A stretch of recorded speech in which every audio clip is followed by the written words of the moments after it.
আপনাদের সকলকে শুভ ষষ্ঠীর আন্তরিক প্রীতি ও শুভেচ্ছা। পুজো আসে মাইকে মাইকে।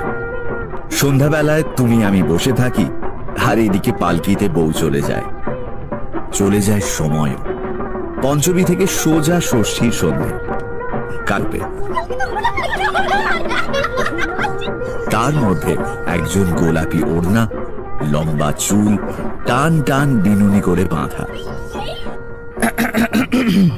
আহ, দেখছো না ঠাকুর নমস্কার করছি। তো কর না, আমি কি আটকেছি নাকি? না, ডিস্টার্ব করছো।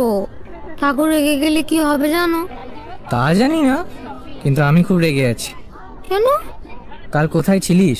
তুই একবার মণ্ডপে আসতে পারলি না? কাল ঠাকুর দেখতে গেছিলাম কলেজের বন্ধুদের সঙ্গে। ফিরতে ফিরতে অনেকটা রাত হয়ে গেছিল। তারপর নতুন জুতোয় পায়ে এমন ফোসকা পড়েছিল। থাক, আর ফিরিস্তি দিতে হবে না। আজ শাড়ি পরিসনি কেন? আজ তো ষষ্ঠী, আজকেও শাড়ি পরে। ও, তাহলে কবে পরে?